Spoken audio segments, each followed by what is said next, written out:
Hello, this is lesson number 45 when I want to teach you how to play the G scale in a melodic style. So when you watch guitarists play, they play, let's say, a scale, and they play multiple notes per string. Like that. And you can see, or maybe a different position. Like this, all right? So, but they play more notes than one per string.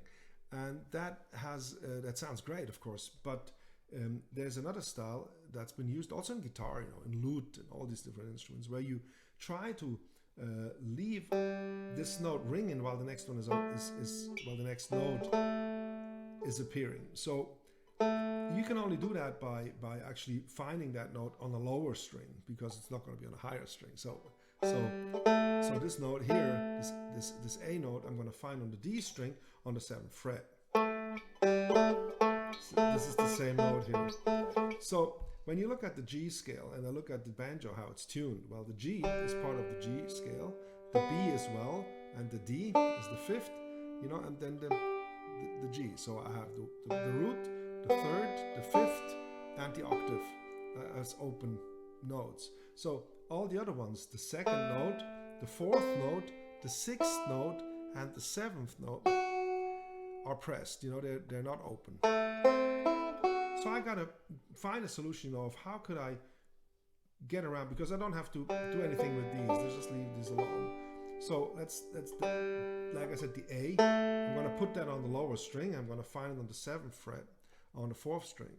So I'm going to start playing with the index finger on the 1st string and then play the thumb here. So it's like that.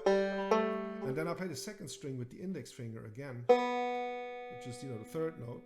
And then I'm going to play the 5th fret, this C here. I'm going to find this C on one string lower on the 5th fret. So I got the C here. And then the D string is the 5th, I can use open again. And then I have the E note here, and the E note I'm going to use on the 2nd string on the 5th fret with the middle finger. And then the index finger can stay, on that F sharp where it was, because we already changed the note before, from a string here. And then the 5th string has the octave. I know.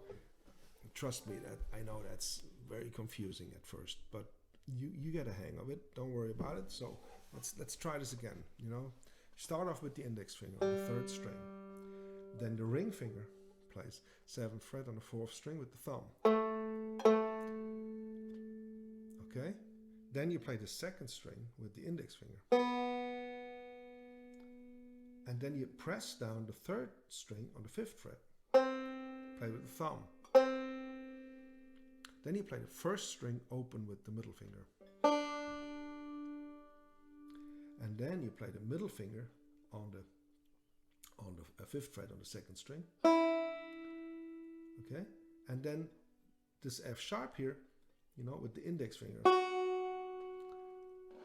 And then the 5th string as the octave. So it looks like it's 2 shapes. One is this shape with the ring finger and the index. See that?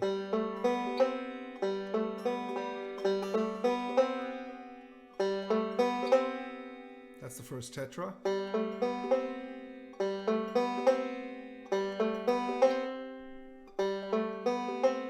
And then the next one is open. I like to see it as a dualism, as 2 parts. And then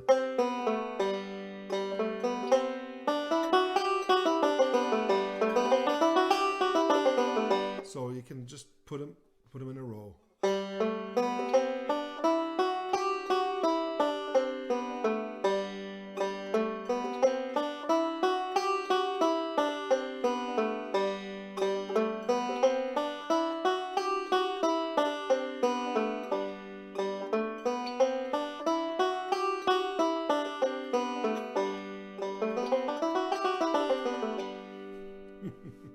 Okay, I think that's almost enough for this lesson.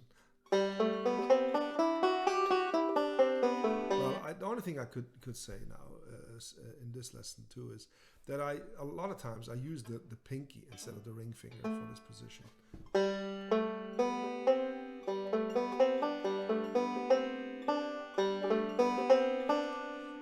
I use the pinky a lot for this position because I a lot of times have to go down to this note,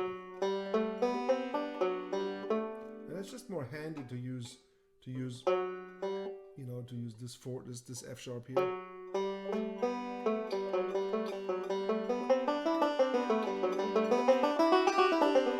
But more to that. But when you see me do it with the pinky, it's just habit.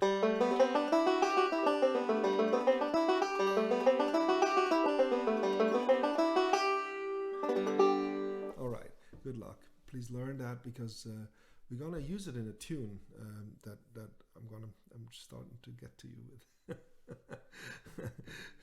Good luck with this, and really play slowly and very precisely. And go and download the PDF that I'm always writing this on everything I'm talking about on tablature, and then you can just download it for free on our Kruger Brothers homepage. And then you can look at it, a little better. Okay.